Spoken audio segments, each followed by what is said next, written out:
if you feel like there's something that you don't see, or there's something that you're pitching and people are not picking it up, then create your own platform, create your own path, because that's what we got to do. It's like, what do I have to lose?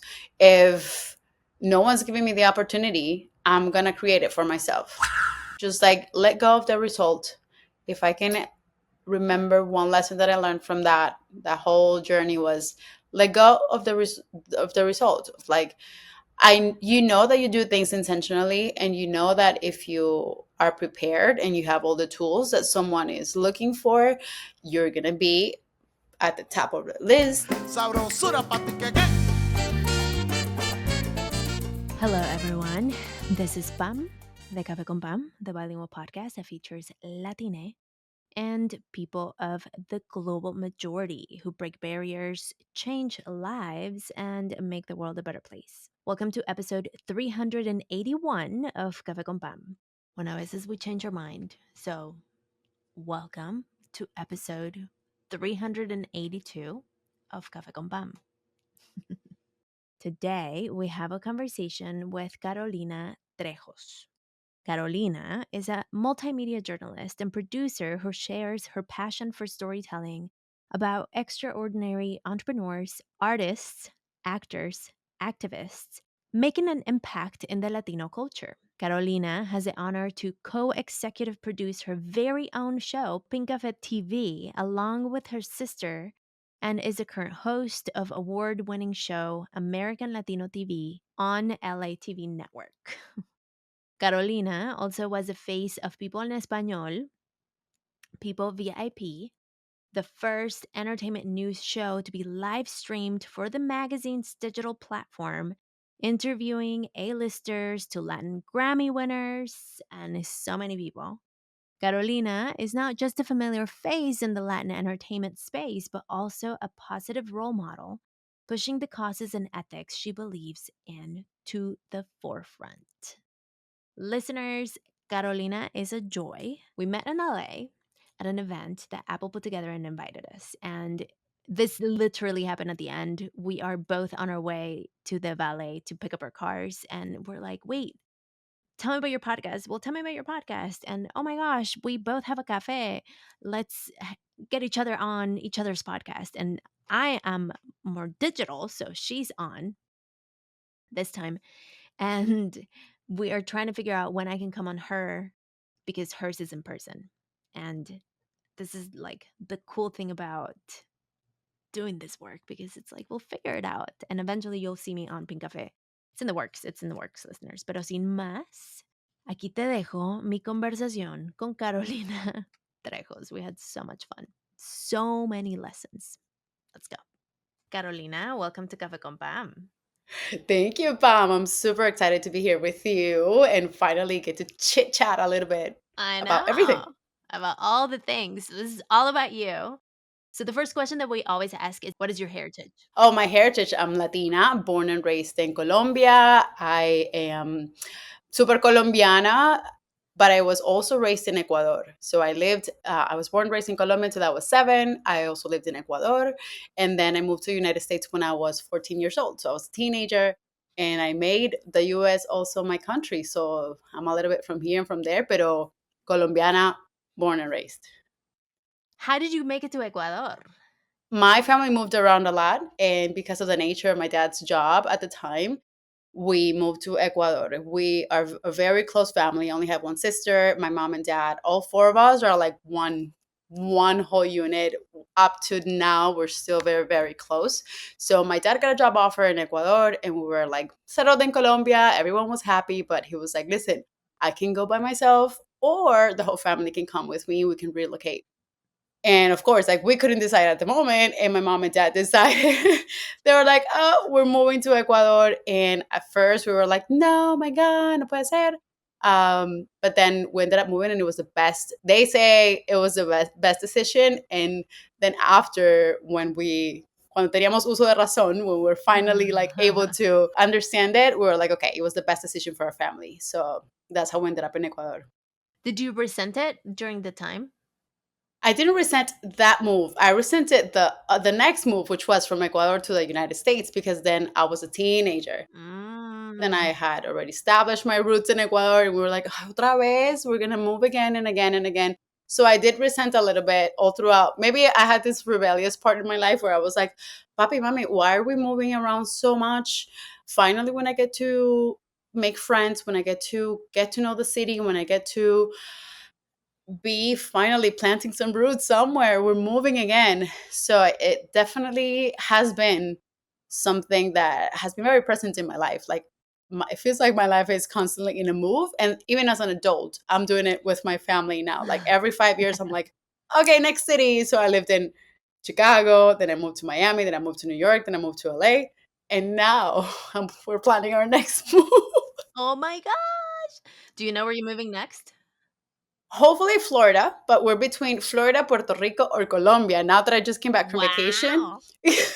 we know that we want to move to the East Coast or like a little bit closer to our countries because my parents now they retired. They lived in the US, but they retired and then they moved to Colombia and it's beautiful there. They're living the retirement The life, life, yeah. the life traveling around. And then my husband's parents live in Puerto Rico. So Colombia, Puerto Rico, and they're very close to Miami. And I feel like, a very Latino city also that would also Mhm. have, I'm also looking for like job opportunities and stuff in media or continue to be in a city. I'm used to a big city. So I'm like, okay, a happy medium would be Miami, which has, media. It's very close to Colombia, very close to Puerto Rico, because also our baby, we want him to grow up close to his Mhm. grandparents, to his roots, to us traveling often to our country. So For sure. that might be our next move. Ooh, how fun. That's exciting. But bring it back to your 14-year-old who moved. I think I also grew up moving a lot, and sometimes when you're in it is like so annoying because in my case I missed like prom and I missed like so many different things, milestones that kids at that age have. And so at the time it might feel a little bit like annoying, and we can see with what you just shared that you're so like used to change and you almost crave it. Do you agree? I agree. I agree 100%. I crave it sometimes, and without even, I kid you not, like I want to say every 4 years, 5 years, I start getting the itch. I'm like, okay, I like my job. And by the time that I am kind of getting comfortable in a city, that I am building my network, that I am starting to kind of like build relationships and everything, nothing against the people or the network or the work that I do in a certain city, but it's just like, okay, something It's calls time. me. It's time. It's time. It's time for the next move or to experience something else, or it just kind of coincides with something that's happening very major in my life, family wise. Now, our baby's about to be 2 years old. Then we're gonna look for schools. Then we're gonna look like now it's not just me. Before it was like Yeah. career girl. Yeah, I'm gonna live in every city. I'm gonna look for the best job opportunities.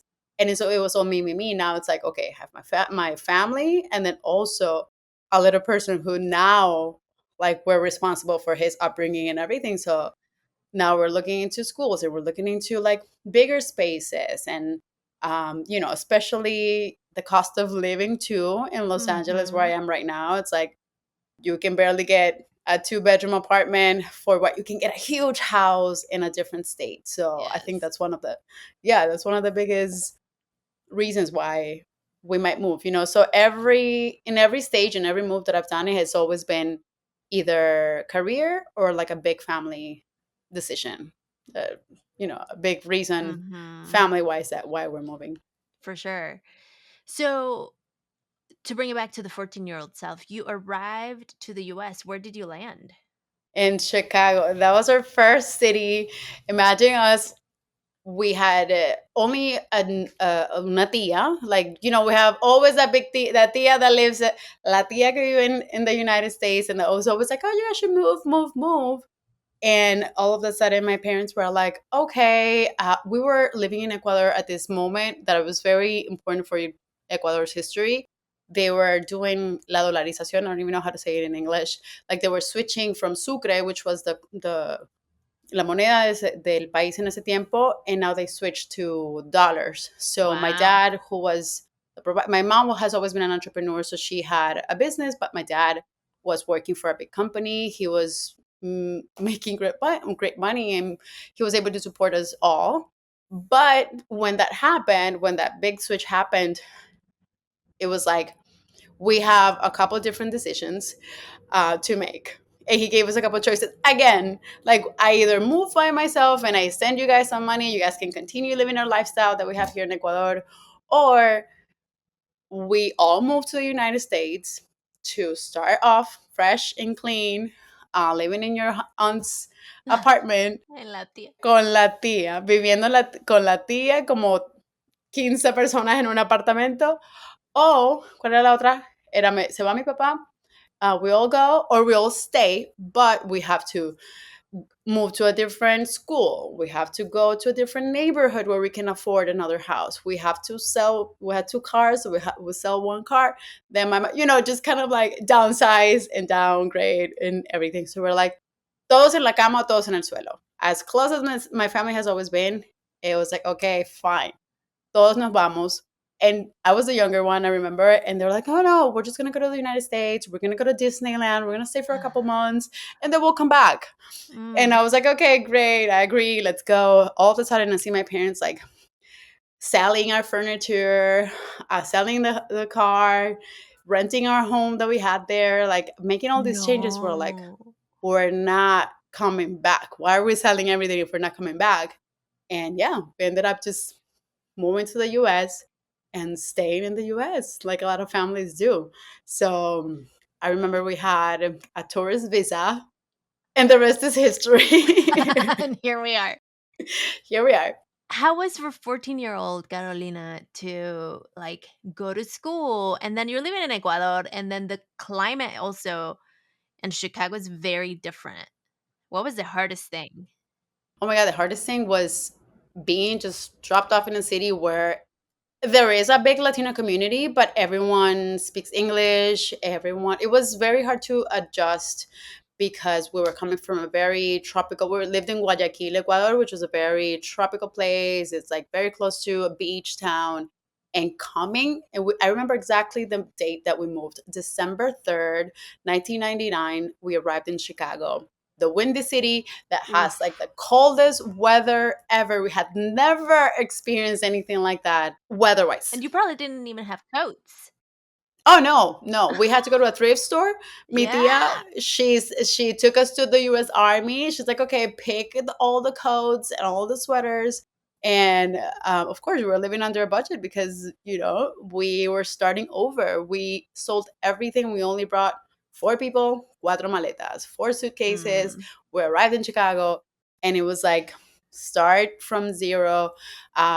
We went to US Army, got some coats, got some sweaters, boots, everything that we needed for winter because we had nothing. We had nothing. Yeah. And it was like we cried so much. I remember my sister and I was 14, my sister was 18, and we're two teenagers who left. Imagine like stripping away two teenagers from their schools, from their friends, from their neighborhoods, from their lifestyle, everything, and just like, you know, but that was our journey, and we cried a lot. We even told our parents, we sat them down. We're like, okay, we're going to have a family meeting. We're going to go back to Ecuador. Why did you guys bring us here? We're suffering. And we're going to go back and live with my tío over there. And my parents are like, okay, cool. When are you guys leaving? Uh-huh. Like, and then all of a sudden we're like, okay, fine, we'll stay. But it was a big adjustment. It was a huge it was a life-changing event, just arriving even to I remember my sister had already graduated high school in Ecuador, so she only came to like summer school to validate her high school diploma. Okay. But I got to start freshman year in Chicago. I remember Amundsen High School in Chicago, which was very, I want to say, I'm not sure what the word is, but like it was it was hard, it Con was mucha difficult. diversidad. Mucha diversidad, mucho, de pronto un poquito de crimen, un poquito de Oh, it was like an inner city school? it was an inner city school, yeah. And it was a nice part of Chicago, but it was still It's a big city. Chicago's a big city. Chicago's a Yeah. big city. So we got to see for the first time like different activities and like drugs for the first time, and like people offering us weed, and everything was so normal for high school people here. But then we were just like, okay, we're brand new, we don't want to say no because we don't want to make anyone mad, but also we were like, oh my god, papi, mommy, this is happening in school, that's so weird. And the other thing was the language, because we knew a little bit of English, but not we were not fluent. We knew, Mhm. o sea, estábamos en colegios bilingües. We had some classes in Ecuador where we had the normal like Sí, es como la gente aquí tiene Spanish class. exactly. We knew like how to say hi, how are you, order some Nice to food, meet you. and that's it. Nice to meet you. Eh, pollito chicken, gallina can. Gallina head. Uh-huh. So it's like very entry level, and then public schools have ESL programs. So I was able to start an ESL program, and then by the second year, I was already like in a regular program because I was 14. I was able to pick up English Mhm. fast, Mhm. and yeah, so that was a big challenge too, like being able to learn and understand English. For sure. And Chicago it has a big Latino population, but it's mainly Mexicans. Hmm. So how was it for a Colombian girl to show up to what I would assume to be like a lot more people, very little Colombians, very likely. Very little Colombians. I had a lot of Mexican friends and Puerto Rican friends. Puerto Rico has a very big population there too. But yeah, it was very, very few Colombians. There's only like one or two Colombian restaurants in the whole Oh Chicago my area. I gosh. remember my aunt used to live very close to Pueblito Viejo, which was like the one restaurant in the city, and we will go all the time, try to get some food that we liked. But also I got to meet so many new friends and start learning about new cultures, new you know Mexican culture, Puerto Rican culture, and also African American. I got to speak to people. I remember my ESL classes, it didn't only have Latinos. It Mhm. had like people, it had Polish people, a lot of people from Bosnia, a lot of people from Brazil. So I was like, oh my Mhm. god, okay, now we're getting to a place where like international, Right. we're becoming international over here. So we got to learn a little bit of everything. But yes, definitely lots of yeah, Mexican and Puerto Ricans in Chicago. Were you welcomed or was there like some friction in the beginning? No, I was welcomed. I was welcomed. I remember I made some friends. I remember Medium, and I remember some. Yeah, they were like whoever could speak Spanish to me. I was like, okay, we're Let's friends. go. Please teach me around, and then I will see him in different other classes, because when you were doing ESL, you had English class, and then you had some Spanish classes, and then you had some English classes. Mhm. So the first year was an adjustment. I remember I got to do, since we got here in December, we were right at the Christmas break. So I started school right away in January, and my whole freshman year was done in 6 months. So I only did Wow. freshman for 6 months, and then luckily the education in Ecuador was a lot more advanced than it was here. So they jumped me a whole year. So I only got to do freshman year for 6 months, and then sophomore. And then from sophomore, they jumped me to senior, because all the classes and the credits that I needed, I already had them. Like Nice. geometry class, I had already seen uh, in like freshman over there. And some classes, it was advanced. So I was like, okay, I only did like 2.5 years of high school here in the US. But I Nice. graduated when I was 16. I even got to graduate early. So that was big. For sure, that is huge. And so how was it for you to have that like opportunity to graduate early and then how did you decide what to do next? I remember that I was 16, so by that time I just wanted to work, cuz I remember I started college right away, and because of I had to work when I was 14. I got here when I was 14. I remember I even started working at like 14, 15 at Chuck E. Cheese. That was my very first job ever. Oh my And gosh. then, yeah, by the time I was 16 and I graduated high school, I was already used to working and making money, helping out at home. I want to say like we were very independent since a very young age, because since we moved right when we were able to, like, we already teníamos uso de razón. We're like, okay, we have to help out at home. We're Mhm. not niñitas ricas anymore. We have to help out. So I was used to like just started. I worked at Chuck E. Cheese and at McDonald's. Then by the time that I graduated high school and I wanted to start college, I was only able to go to college at night, which was I was going with adults who already had full time jobs and working at Yeah. different companies and offices. And I felt so lonely, and I was like, "Oh my god, I'm doing something that I'm not supposed to. This is not like my age. People my age are not Right. supposed to be doing this." So I took like 2 years off of college. Oh, my college career was it was crazy because I was too young first to start college. Then my other situation was I was undocumented for some time. So I had to wait because we were in the process. Well, I wasn't undocumented. I had a visa, and then we submitted our papers or our documents, and then 9/11 hit. And when nine Oh eleven my hit, because god. that was like 2 years, 9/11, everything was paralyzed. Anyone who wasn't Yeah. in any immigration process, it just stopped. So I had to wait even longer to have a residency or become a citizen and be able to go to school. So I was only doing like community college for a couple of years, and I would take some classes here and there. I didn't start fully start college until I was probably like 23. And did you know what you wanted to do? No, no, no, no, no. I My career was it was very different because I wanted as soon as I graduated high school, I was like, okay, maybe I want to do something artistic. I love graphic design, but I also like business. I loved dancing. And at some point in my life, when I was very young, I thought of doing a career out of dancing. But then back then it wasn't like a thing. It was like, okay, I have Mm. to be realistic. I have to get a real job or like a real career or something that I can go to school for. So okay, so dancing wasn't an option.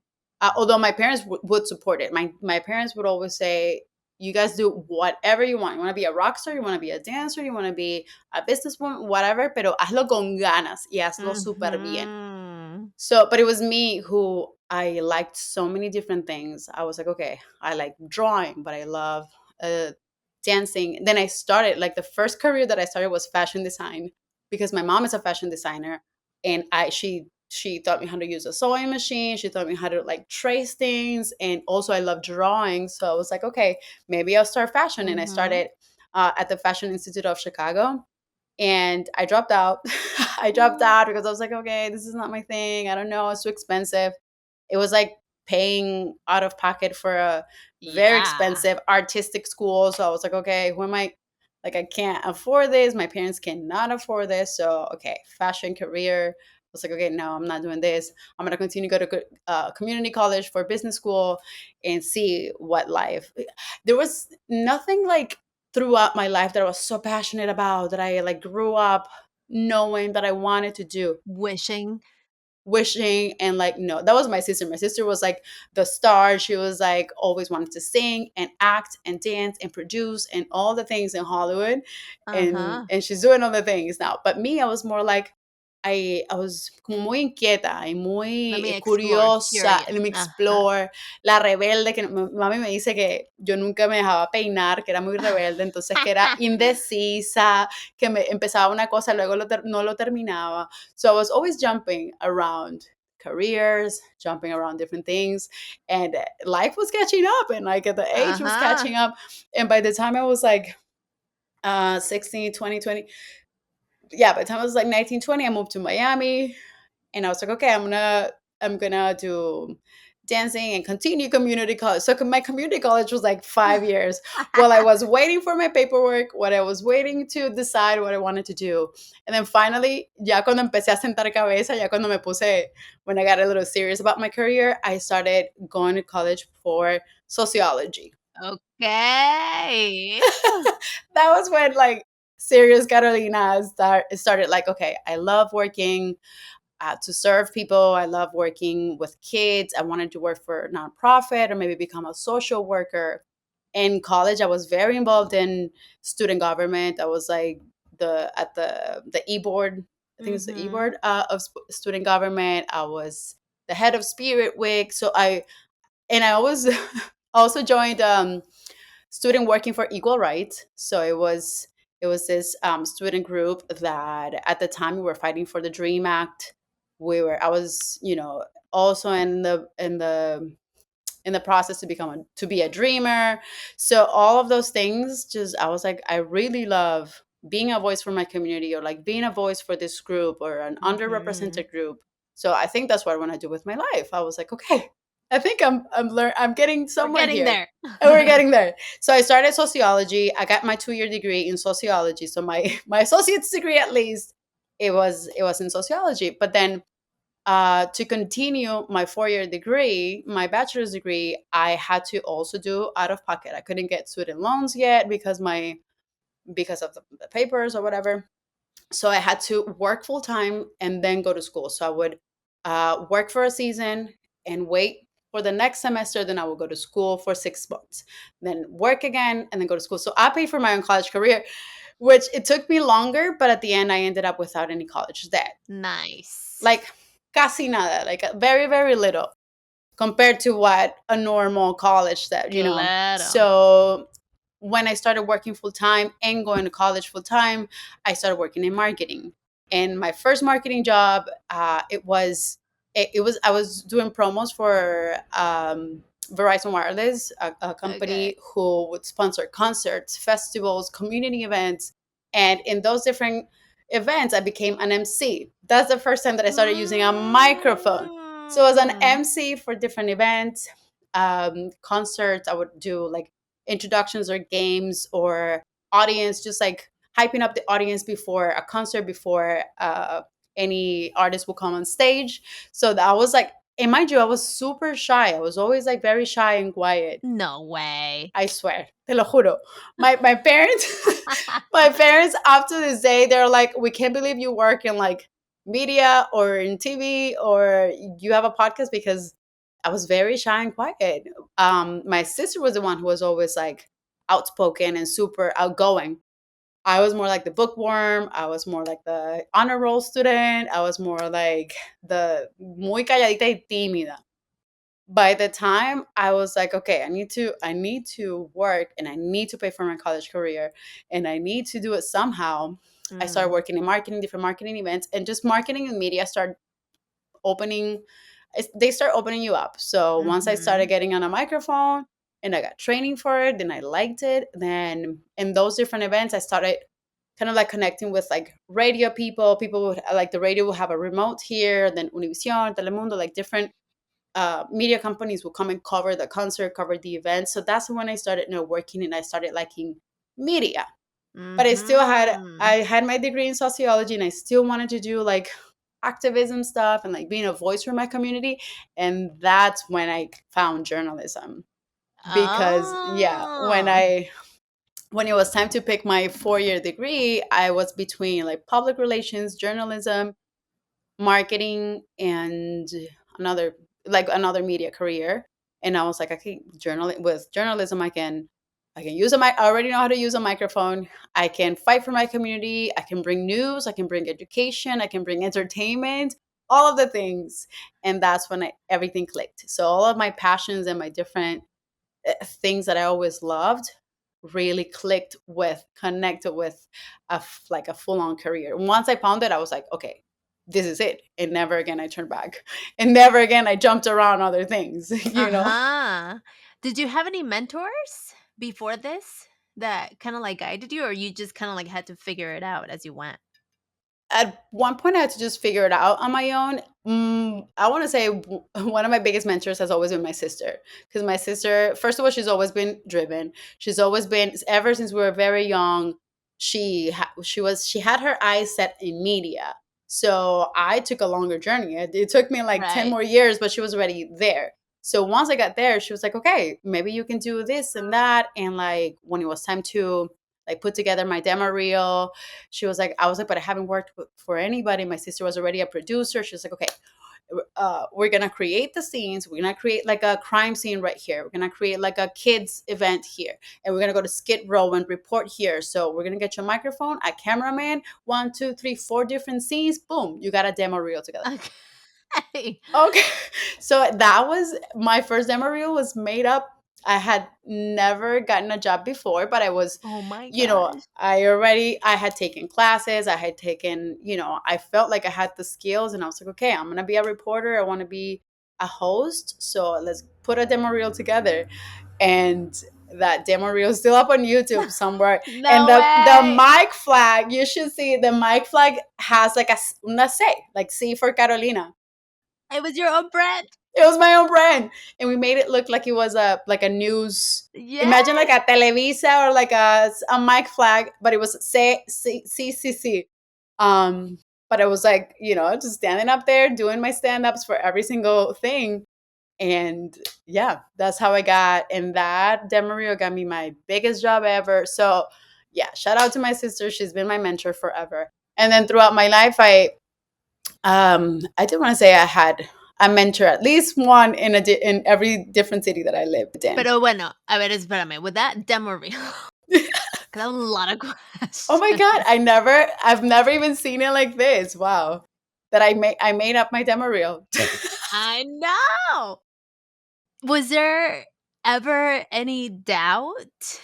Because so I have so many questions. So I don't know if you know, I talk about calladita culture and the principle and Uh the huh. wounds that keep us quite underpaid, stuck, Hmm. overwhelmed, underpaid. And one of them is the wound of silence. And so the wound of silence is the one that either keeps us quiet, or if we overcompensate it, then we are like too loud. Uh huh. Okay. Then what I'm thinking is about the wound of identity, which is like the identity is who you are. And so with this demo reel, was there ever any doubt of like, I'm making this up? And were you like insecure about it, or were you just rolling because you had the energy of like, you're so sure about this? I think I had the energy to say I need some kind of experience because every single place that I apply for, they're like, show me your reel. What has been your experience? And I was freshly graduated. I had just moved to LA because I graduated in Miami. I went to school at FIU and uh, I moved away from Miami as soon Shocker. as I graduated. Shocker. I graduated. I was like, okay, I moved away and I was like, okay, I'm gonna go try LA. And that's where I'm gonna start my career. Although I had made all my contacts and I had made all my internships and all of my first jobs were in Miami. And then I don't know why I do this to myself. Like whenever I build a network somewhere and I'm like, I feel like something's secure and then I can make my next step, I'm like, let me just try something else. I don't know what pattern that is, Wow. but I think what gave me the strength and the confidence to use that demo reel to say, F it, I'm gonna use it and this is what's gonna I think it was my sister was like, we can do this. And two, I was like, what do I have to lose? If no one's giving me the opportunity, I'm gonna create it for myself. If no Mm, one's gonna give me an opportunity to then have a clip so I can put it in my demo reel. So I'm gonna make it up. I mean, I didn't feel like lying because it wasn't like I created, it wasn't a lie. It was just like a demo reel is a compilation of your work, a yeah. sample of your work. We just happened to create these little scenes that showcase my work. So I was like, it didn't really feel wrong at all. I was like, and I even like, I would say it to, I was just texting with someone yesterday and she was like, I don't know where to start. How do I get representation? I was like, create your demo reel and put it up on Yes. YouTube, something. So yeah, no shame. I love this so much because it's almost like when the stage was not being given to you, you created it. Hmm. Yeah. And I think it's a great lesson for the upcoming graduates and the people, because it's often the narrative that we hear of like, well, I'm like entry level and nobody wants to give me a job because I'm entry level and I don't have any experience. Hmm. And literally, you were there and you were like, let me just get the experience by creating my own demo reel and then let's go. Exactly. It's like they say fake it till you make it, but I really don't like to say, I mean, I don't take it like that because it's not really faking it. You really, it's you. It's Mm-hmm. you who are doing this. And even if it was like I'm talking about someone who created this thing to become a reporter, to become like a news personality, but it applies for every single career, different things, you know. If someone's not really giving you the opportunity, or someone is just telling you, oh, we want a different direction, or like, then create your own company. Yes. That's Yes. what we also did with Pinkafe. We'll talk about it a little bit later, but I we were at this point where like, okay, the job that I'm at, I want to talk about other topics. I was working in entertainment, and it just happened to become just a little bit celebrity news and celebrity gossip, and I was like, okay, To I want to surface. do something that's more, yes. I want to do something that's more meaningful, something that's going to have a message for other women. And I continued to pitch different segments and things, and it wasn't happening. It wasn't getting picked up anywhere. I was like, I'm going to create my own show then. If no one Yes. wants to pick up a segment about women empowerment, then I'm going to create my own show about women empowerment. That's how Pink Cafe started. So same thing with the demo reel. Same thing in any career. If you feel like there's something that you don't see, or there's something that you're pitching and people are not picking it up, then create your own platform, create your own path, because that's what we got to do. Even in Hollywood, you know, we're now understanding that Latinos, we need to create our own stories, or like tell our own stories, because the bigger companies are not picking them up. So we have to pick ourselves up. 100%. And good thing we have, there's Latinos who can have the means now to produce it now. Uh-huh, And we're exactly. seeing that more and more, which is pretty cool. Mm-hmm. Yeah, definitely we see.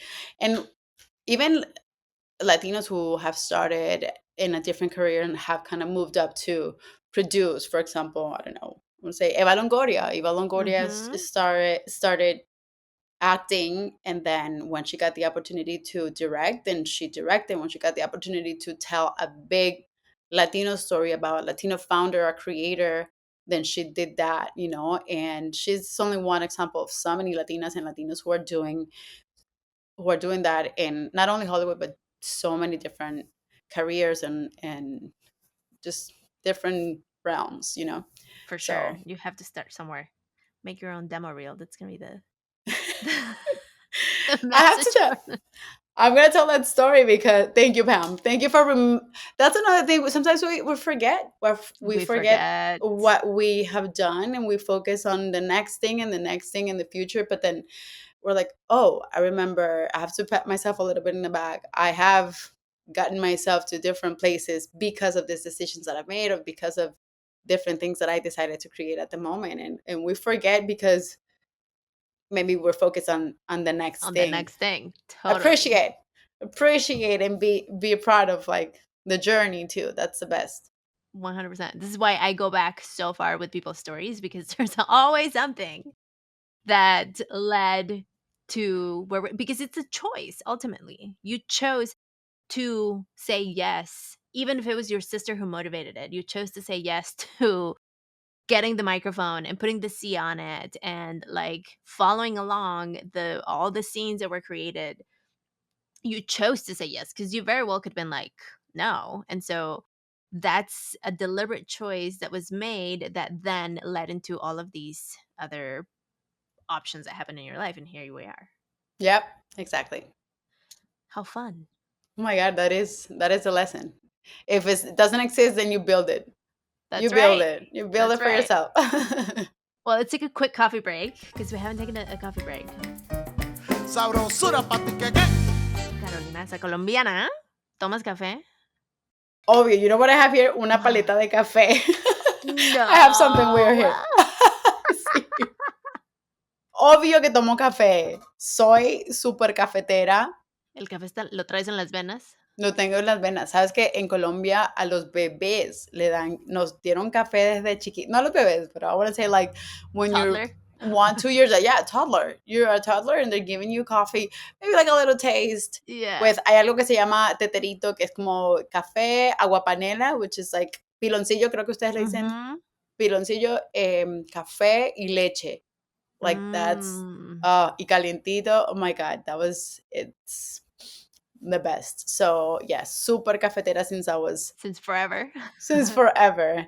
Nowadays, I'm starting to slow down on my coffee intake. So I only take like my morning, maybe a mid morning and afternoon. That's it. Nada más. O sea, Solo como tres, cuatro, cinco. sí. O sea, nada más desayuno, comida y cena. ¿Cómo te gusta a ti? ¿Negro, negro o con leche o...? Depende.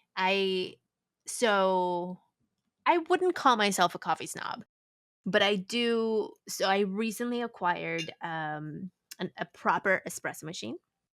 Okay. So I do a double espresso shot, and then I add turmeric and honey. And Ooh. so turmeric is for the antioxidant properties of it, and then Okay. honey just to give it like some like fun sweet moment.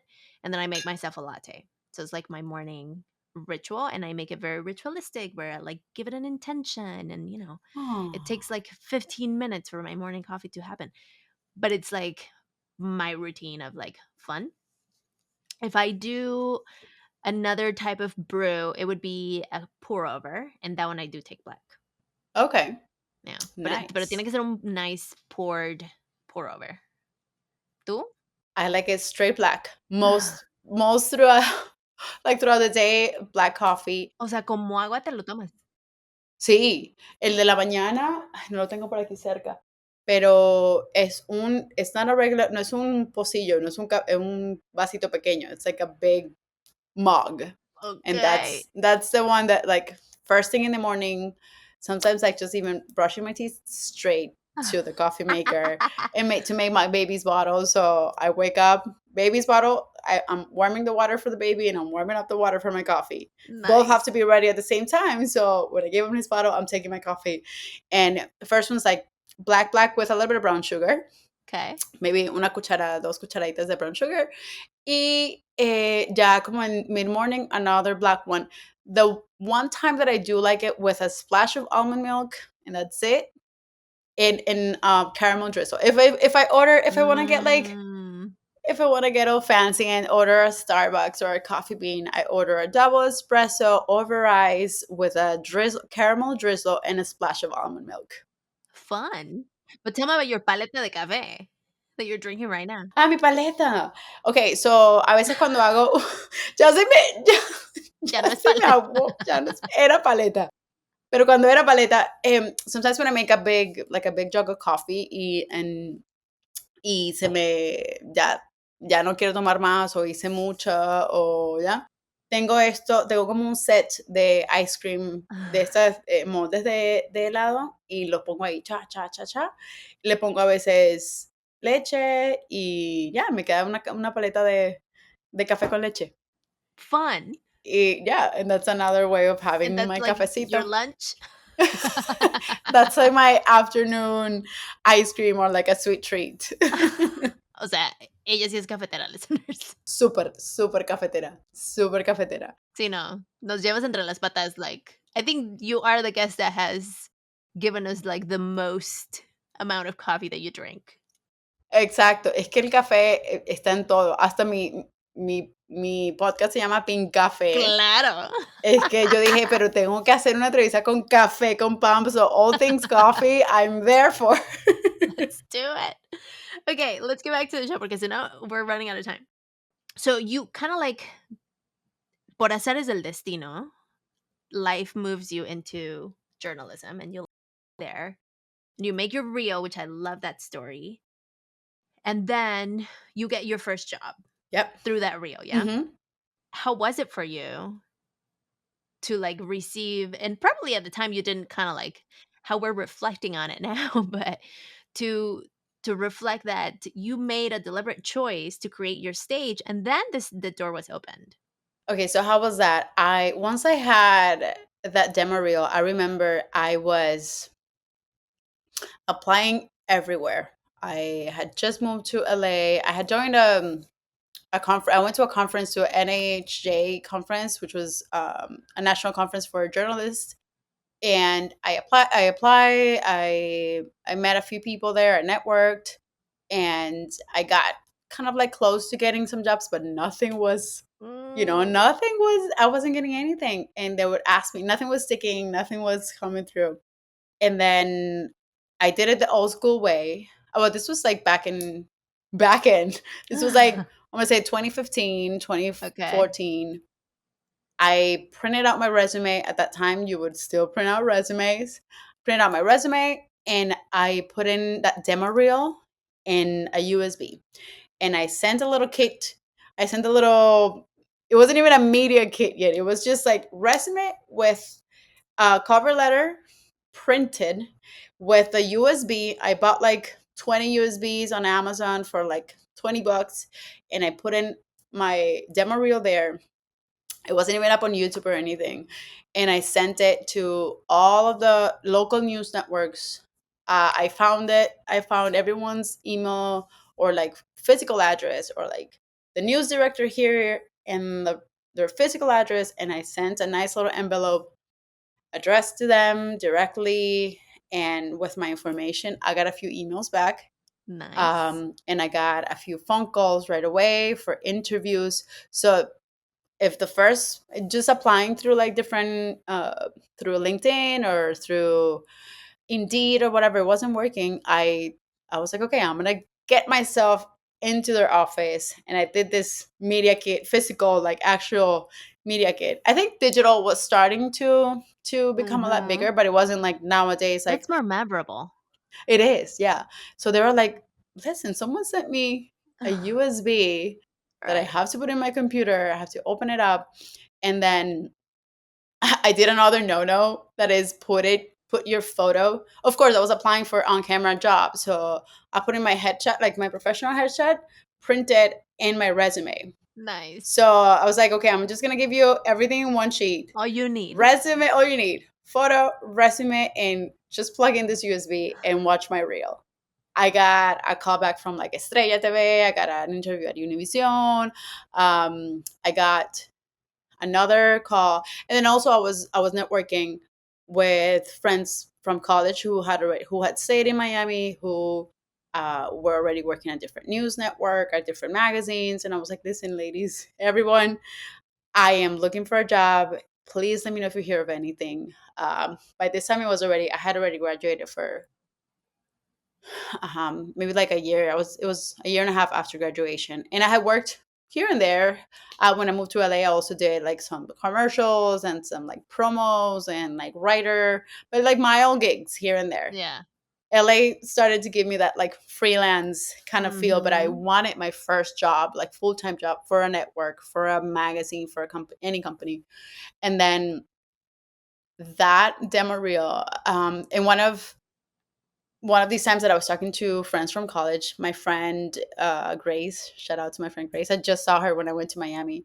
Um, she was like, "Listen, I found out that the editor in chief of People en Español magazine they're looking to do an entertainment news show, and the brand has never had a news show. They've done videos here and there with interviews, but they haven't had a whole show, and they're looking for someone who can write, produce, host, and do post production, like all the things." Okay. And you're like, I'm the unicorn. I'm like, stand here is my new reel, here's my resume, please let me know. And she put in a word for me. It wasn't even her directly with Armando Correa, who was the editor-in-chief of People in Español at that time. It was through someone who was connected to Armando. And then they called me into an interview. They flew me out to New York. I was like, is this real life? What is happening? um, and I went to like one or twice. I had to go to like two, three different interviews. Like 50 different people applied for this job, and I got the position That's awesome. from my demo reel, made up, completely made up. I love this because you built the momentum. And I think we need to talk more about the power of building our own momentum Hmm. because, like, you start with that reel and then like applying. Like I'm kind of like repeating your story, but I'm noticing like how you continue to build that momentum of like, okay, si no me dan entrevistas or si they're not giving me a call back, what else can I do to continue that momentum? Let me print out Hmm. the resume, let me send the USBs, building the momentum. And even that, even if that wasn't what like quote got you in, it still continued the momentum. And then your friend, like that brought the energy of like, well, let's get you in. And then Hmm. boom. Yeah, you have to get yourself in that momentum, or in that kind of like in that carrito, like, okay, I'm doing Yes. everything, and without really expecting anything yet, just like let go of the result.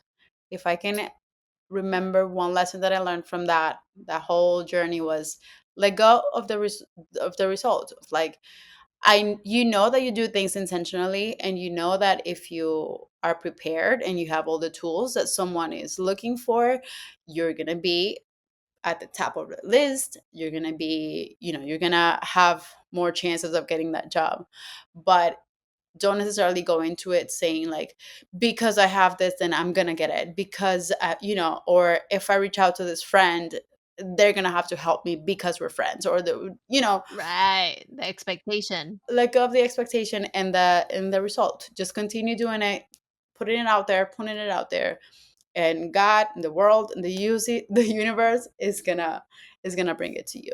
And another thing is like, another lesson that I learned from that was, I always have this thing of like, when you meet people in that you network with, or that are in your same career, I never call them contacts. They're not my contacts. They're my relationships. And you make friends, because especially when you're in this industry, in media, or in any industry, you always want to relate and connect with someone, rather than just sending an email when you need something, or sending Yeah. an email when these people become your relationships. And even years on the line, you never know, whoever was like just a friend in college, or whoever was an intern at the same company that you had a position at, then they're gonna be somewhere else, so you always want to have the best relationship with everybody, and make sure that you're treating everyone with respect, and don't treat them as connections, because there's not you only don't want them because what they can give you. You really want to just connect Yeah. because you have a common purpose. Totally. Remember the humanity of everyone. That reminds me of a story of one of my clients, which is like very similar. She's a PhD and she's starting her business, but throughout like her whole past career was in research and like academia and all the things. And now that she's starting her business, I was like, well, let's tap into your network. Who, to your point, who are your relationships? And the person that had the highest role to get her into the company that she needed to get into was her intern, like 10 years ago. Wow, Yeah. wow. And so I agree 100%. Remember to be kind with people. Mhm. Treat them as people. People are people. People are people. Exactly. So, Carolina, tell me about Pinkafe. Hi, Pinkafe. Pinkafe is our podcast slash TV show slash platform slash all the things.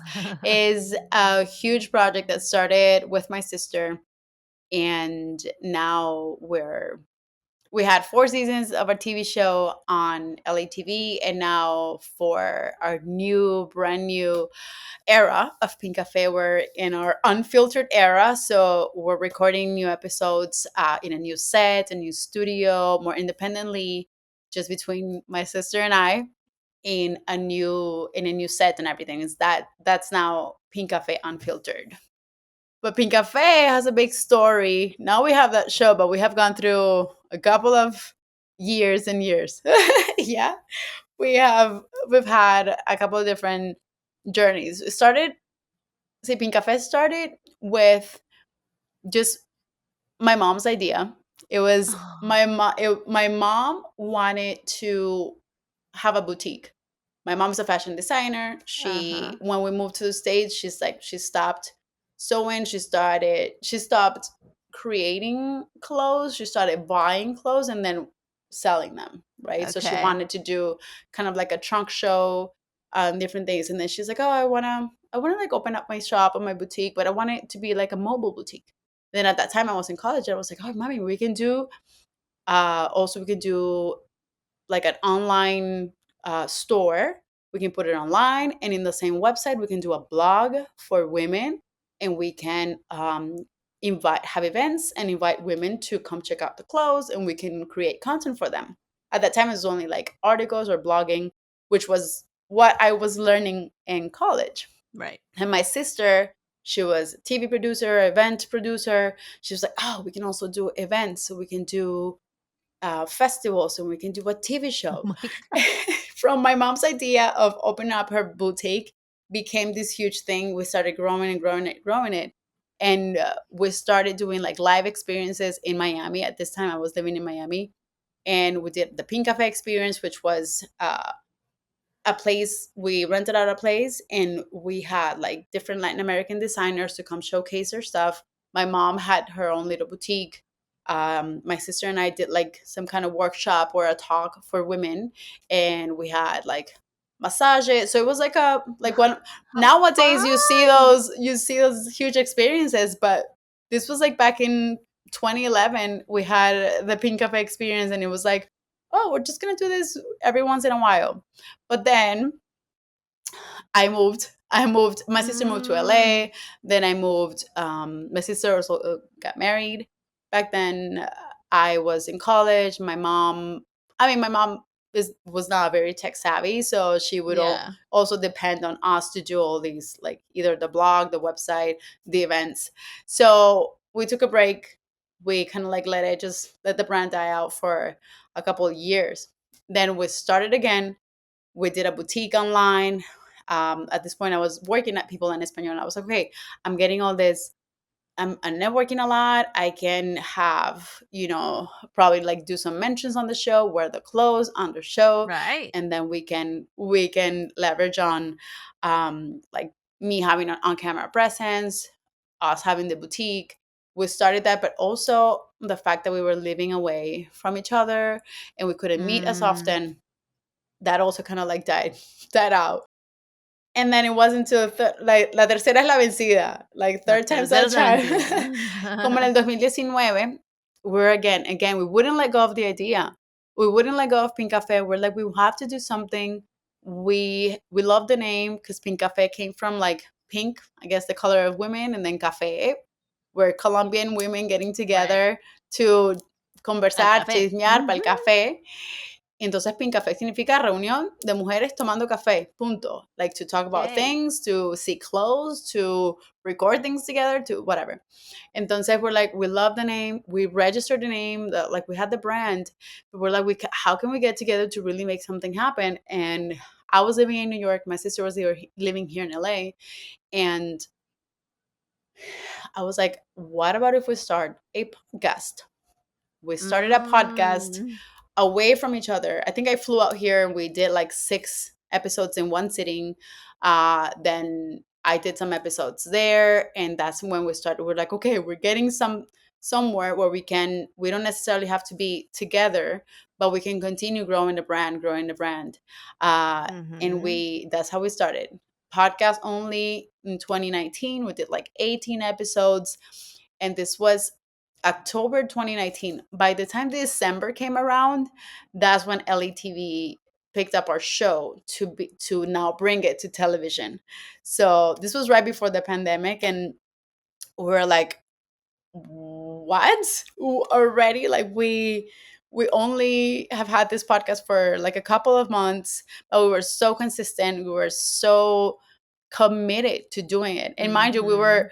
living from coast to coast. We were 3 hours away. So I either had to wake up extra early, or my sister had to wake up extra early to meet me whenever I had Yeah. time, or I had to stay up so late to meet her, to kind of like meet with her. So, but we did it. We did so many different episodes, and like from recording to editing to everything. And then yeah, December came around, we had a TV deal, and we started our in 2020, January 2020. That's when we did our first season with LATV. How fun. And yeah, we were like, we didn't even know, pandemic was like not even a thing. Right. And we're like, okay, we're gonna do our first season or our first couple of shows, and then we're gonna go. And then pandemic happened, and we didn't record again until like later in 2020. Then yeah, we just continued doing it. Pandemic and not like we had a a set at home. We just wanted to continue Mm-hmm. interviewing and sharing stories. So we're like, we have a mission here.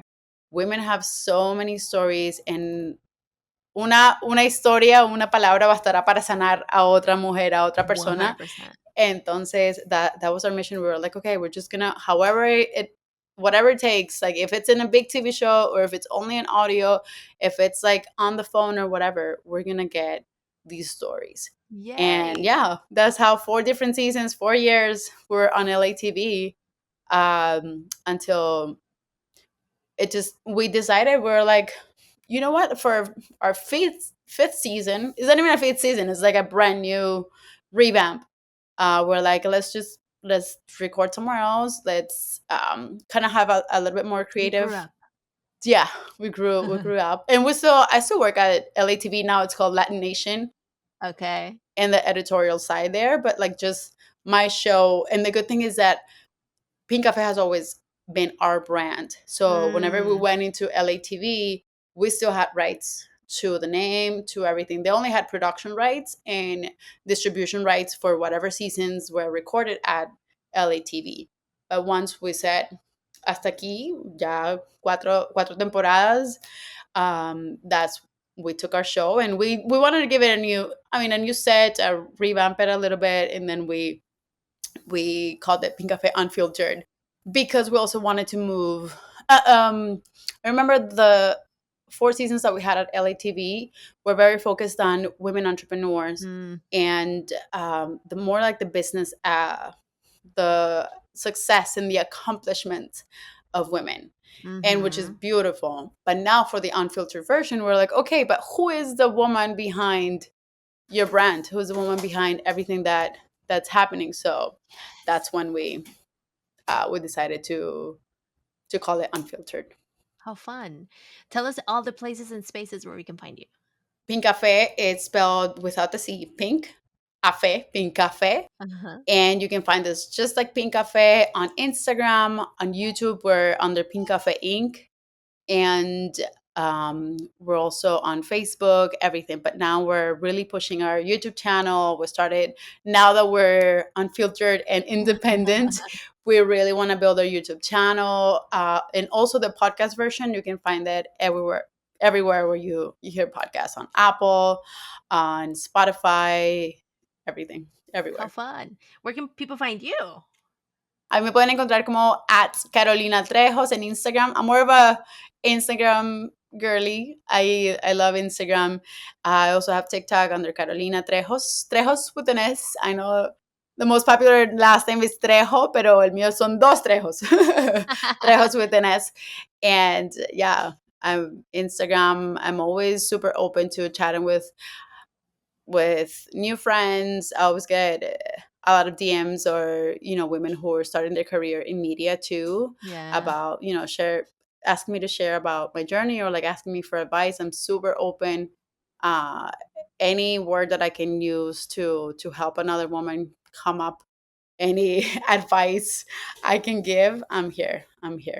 Make your own table. Build your own Of stage, course. everyone. Exactly. Build your own stage. Well, Carolina, thank you so much for coming to Cafe con Pam. This was awesome to learn your story and then connect it to what you do now. Build the momentum. Yes, thank you for having me. And yeah, if I can share one last thing from that journey, has been like, always believe. I always had a lot of trouble believing, like knowing my worth and knowing my value.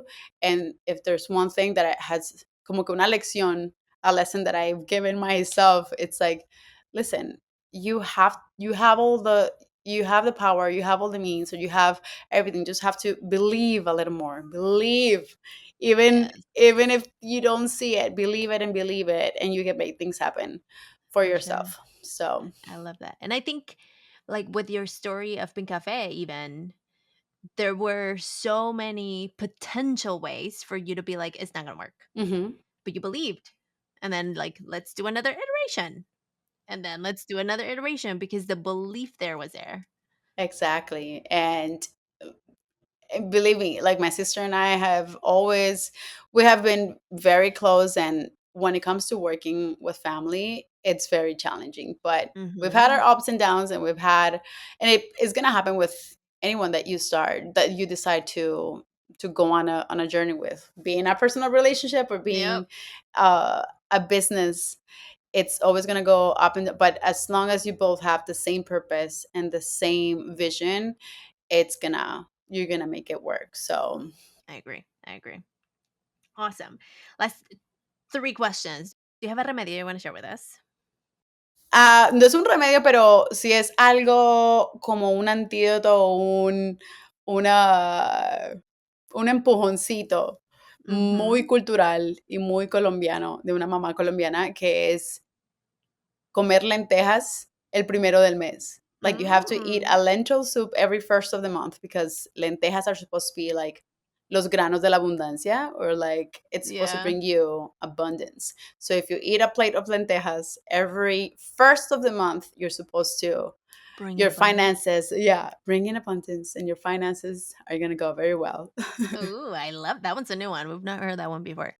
Do you have a core mantra that you live by right now? Right now, yes, this too shall pass. I always go with that one, because even if you're going through challenges, just know that the next year you're going to be looking back and you're like, oh, okay, I was going through a lot of challenges, but now I see why. So, todo pasa. Mm-hmm. Esto también pasará. This too shall pass. Esto también pasará. And do you have a productivity tip, trick, or tool you want to share with us? I love clicking on things and clicking on whatever platform, whatever thing that has like a check mark, check, check, check, check. So I have two. If you want to just make it simple and have it available on your phone or on your computer, use your notes Uh-huh. on your phone and do the bullet points. Make a little list, but make sure that it's clickable. Just click on things, and it just gives you this sense of accomplishment, like yes. And once you see everything clicked and you did it all, is the best thing.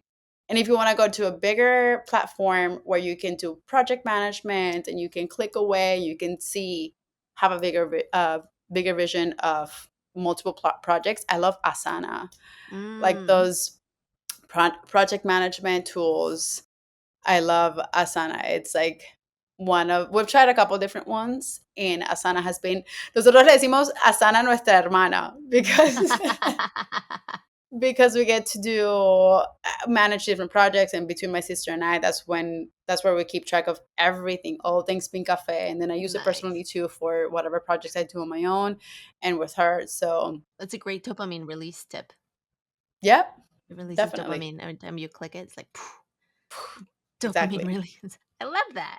Done. Done. Yay. Well, Carolina, thank you again for coming to Capa con Pam. This was super Gracias, fun. Pam. It See. was. Thank you for the invitation. I'm so excited that we're able to record this.